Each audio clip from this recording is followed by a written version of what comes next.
Mumser, I'm bored. What plaything do you have to offer me today? Again with the weird folks out of the SK system, man. Something called, once again, called nostalgia. And Are they out of Florida again? no, I wish it was. Florida's been quiet. I might have to look into, Too quiet. too quiet. I might have to look into several areas that have been loud in a few past weeks. But still, it's also something a little bit might be obscure, man. Uh, Something known as Baby Babylon 5. But Well, something along the lose line, you can along the lose your lines of mask. no boom today. Okay, something along the lines of no boom today, boom Yep. tomorrow. Always a boom tomorrow. I know a lot of obscure quotes from Babylon 5. I am such an old school fan of that. It's JMS is one of those folks. I as a writer, he's been around for many years. He's done Teenage Mutant Ninja Turtles. He's done Ghostbusters. Done so much in the past. And plus he's done written a lot of wonderful comics. I wish I could get A the real digital books for Ghostbusters. Yeah. I wish I had the digital books for Babylon 5 for the Kindle app. I did check Uncle Tony, and he doesn't know where any of those are. So, but still, there's been rumors around for a reboot or a continuation for years. I don't mean since 2018. I think since like 2010, there's been rumors. And it's always been yes, no, maybe, yes, no, maybe. Uh, but in the past, I want to say 2 to 3 weeks, there has been several uh, several news bits of news coming out. One of which is as per a TV series that was supposed to be secured by the CW.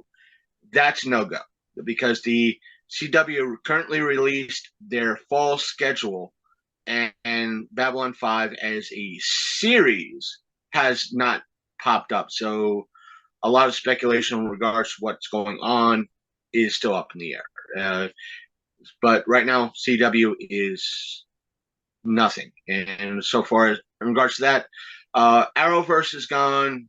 So is Superman and Lois. The Winchesters and Supernatural verse is gone. All that, and even the Powerpuff Girls is out of development. But with Babylon 5, one thing that it has been kind of confirmed is a animated movie, and or at least one of several animated movies that are coming out recent or will be coming out hopefully soon. Or I should say that are in the works at least. Where they'll be dropping, whether it be Paramount, HBO, CW. I haven't HBO. seen HBO. I haven't seen word as of yet. But and folks, what you see, because we are recording this, I'm just getting my notes because I want the cast list. What several fans, if you're a Babylon 5 fan, you're going to say, what's going to happen? Several cat. If you haven't seen the article, some of you might be asking, several of their OG cast has sadly passed away. Hmm. And who's going to make up for those losses? I'll say this. They, let me, some of the folks I don't know that has one name that I recognize that I am proud to see as a member of this list, and but there are returning cast members.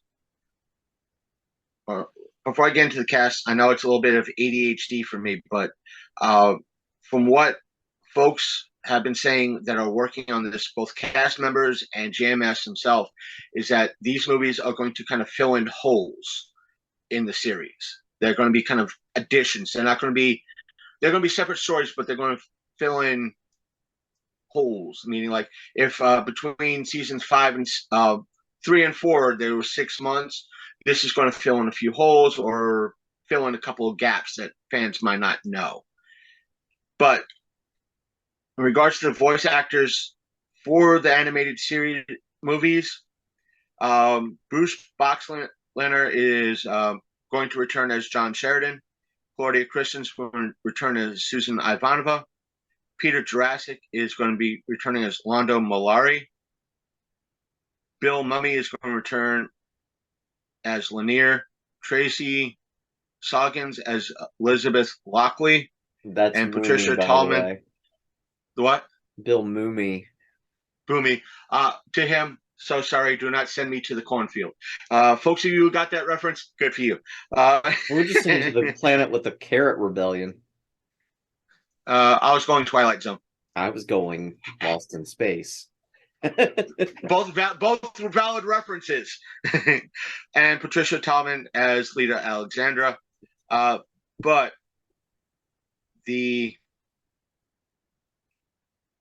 to replace some of the folks that might not be returning or have deceased, Paul Guyette, I know I'm probably mispronouncing his name. He's going to be voicing Zathras and replacing being the voice actor for Jeffrey Sinclair. The original actor who played Jeffrey has passed away due to health concerns. Anthony Hansen is going to be Michael Garibaldi. Again, another person who passed away due to health concerns. Mara Junot is going to be a reporter and the computer voice. I don't know about the original voice of the computer on the show. Now, here's the familiar person returning or filling in a gap, and that's legendary voice actor Phil LaMarr. Everybody knows Phil LaMarr in the voice acting.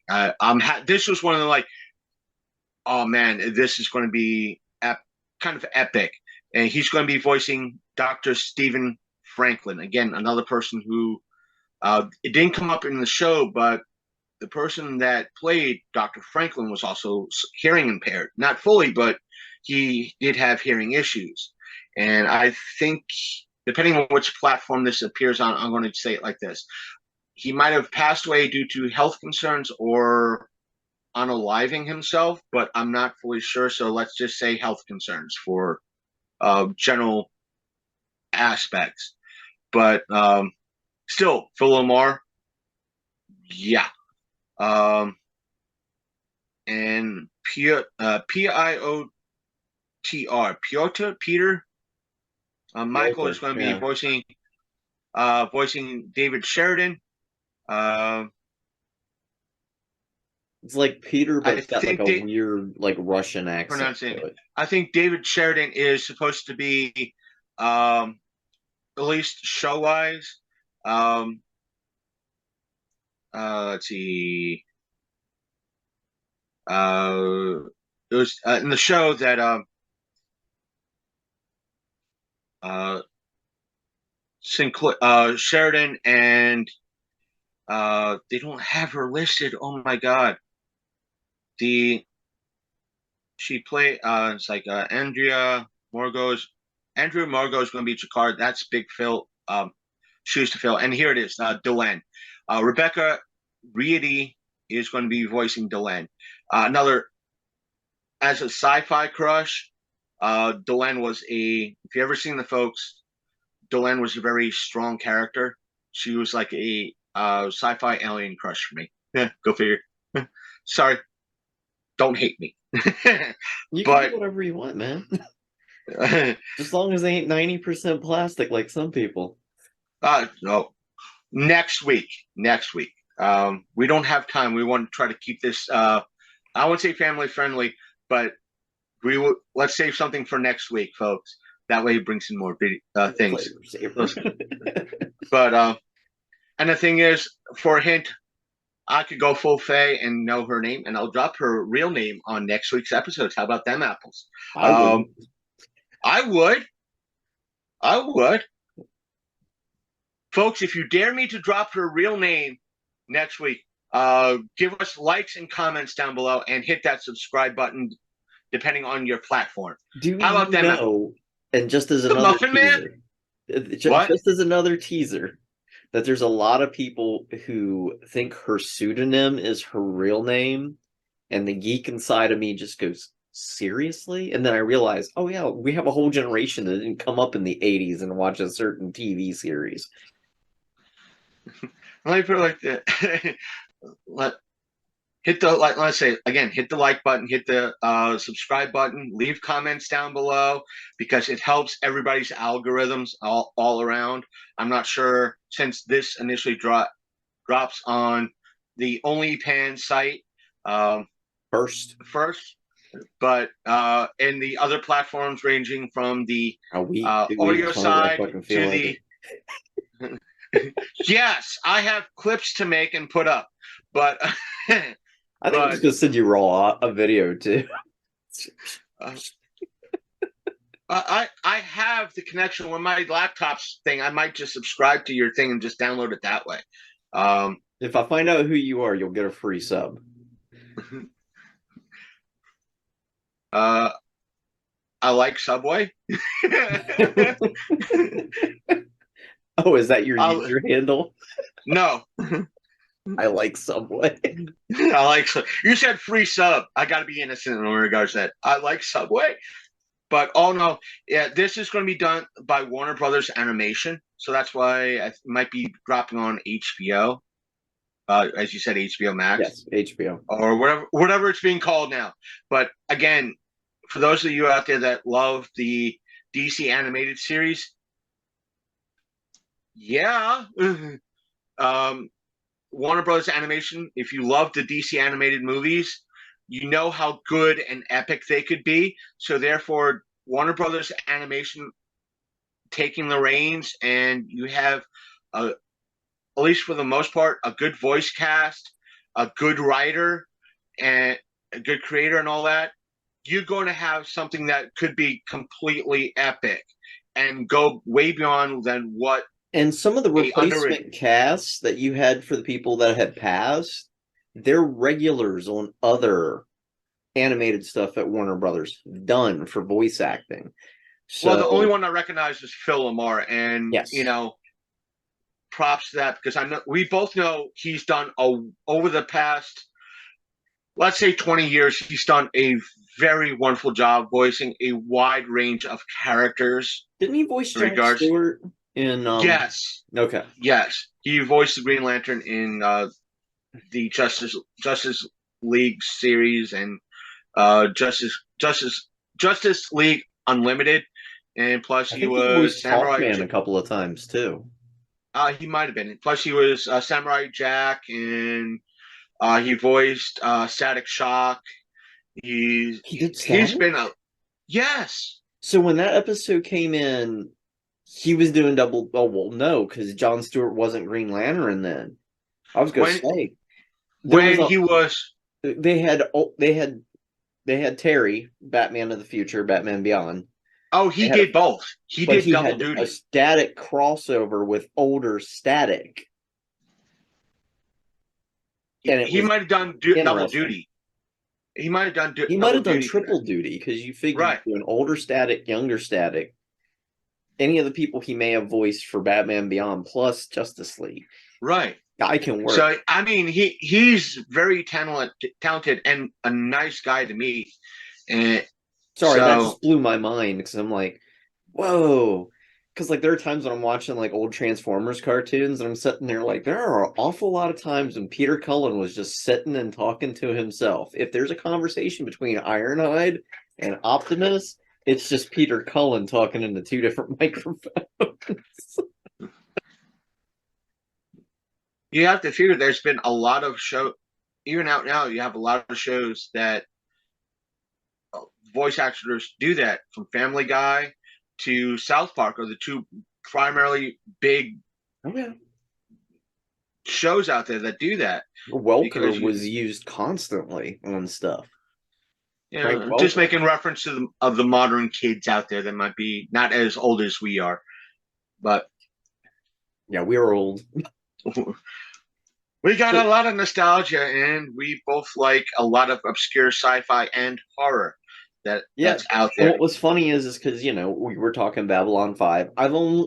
I know I'm gonna have my nerd and geek. I've only watched a couple episodes because at the time, if I'm not mistaken, you had other shows like Farscape playing, and you also had Firefly and a couple of other shows around that late Yeah. 90s, early 2000s. Those were When my attention. when Babylon 5 was ending, you had Farscape also starting to hit its stride and go down. You had Sliders. Firefly, Sliders. That then you had also Stargate gearing up to hit its stride. That was I Vitamin C, FYI. uh, For me, I credit uh, Babylon 5 being that one of the juggernauts of the mid to late 90s, because with the success, because you had a lot of shows out there that try to come out as syndication, and during that time you had one juggernaut out there, one Star Trek. That was it. And if you couldn't compete, that was it. Everybody, there were a lot of shows like Precinct 51 or 54 or something like that, that it was like this space cop show that Mm-hmm. tried to hit it, but it didn't work. I think it lasted a season or two, and it just fell by the wayside. I remember seeing it on it aired at like 1 a.m. when I was living down in Florida, uh, so that might have hurt There ratings in some was areas. a very, and I know tangent, hashtag tangent, but like the other day, I was watching this old, obscure, like late 80s, early 90s, like sci-fi show, and like the lead actor, I kept going, like, I know that guy, I know that guy, I know that guy. And it hit me like a ton of bricks because I just had rewatched some Red Dwarf, and I Yeah, saw episodes where Crichton's out of makeup playing another character. I'm like, holy fuck, the motherfucker's Crichton.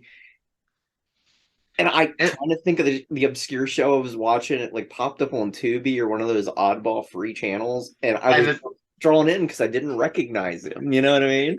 and the thing is that happened to me back in '07. I was watching it. The Sci-Fi Channel was doing a thing on one of Neil Gaiman's books, and he voiced a character on that.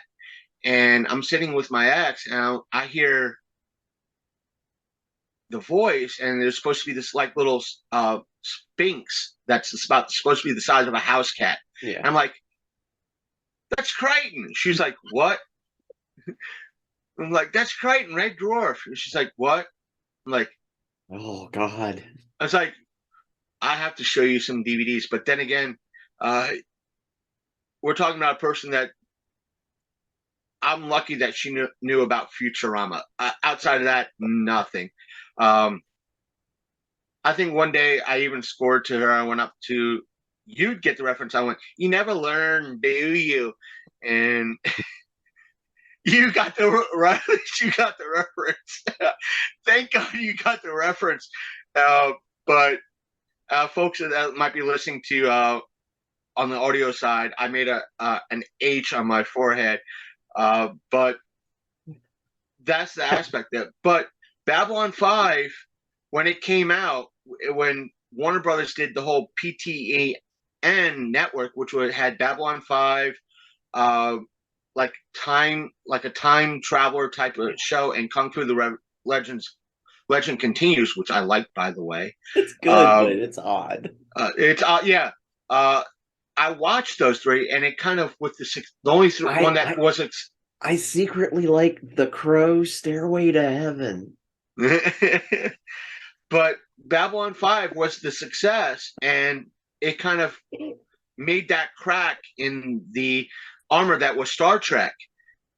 And from there, you also had starting to gain popularity was Hercules, the legendary, legend Bruce Campbell. continues uh, with Bruce Campbell, and with that, I the want to see TV more movies Xena. being a yeah, with the TV movies being a success, led to the series Hercules: The Legend Continues, which led to Xena coming out as a success, which led to Buffy being coming out as a kind of a success, and Charmed coming out.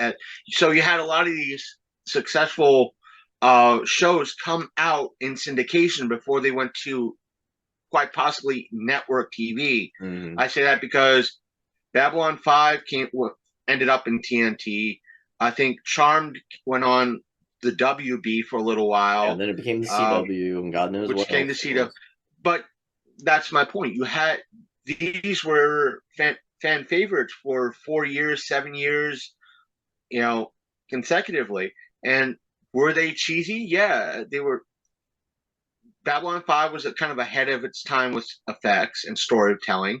Um, Hercules and Xena were just cheese fest, Mm-hmm. but fans loved it.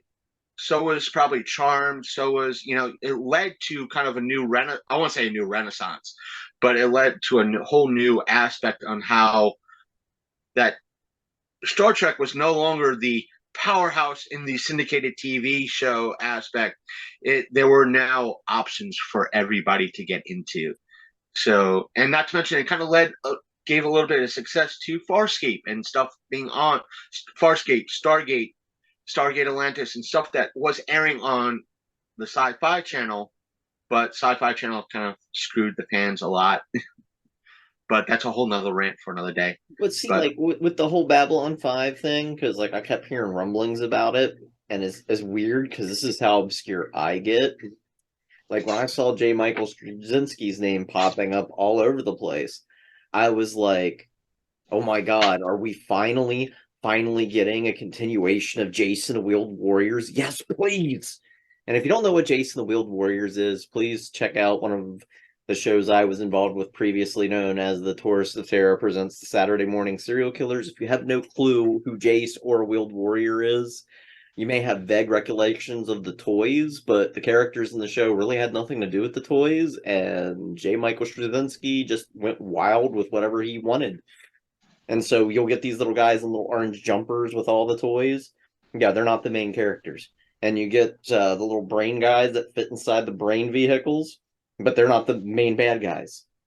The show just uses the vehicles, and then outside of that, it's its own wonderful, weird mix of fantasy and sci-fi, and just J. Michael must have been sitting around just smoking and he's got snorting. either he's smoking or snorting, or either way, he's got one hell of a creative brain inside of There him. was psychics, a flying fucking fish, magicians, a magic ring, plant monsters,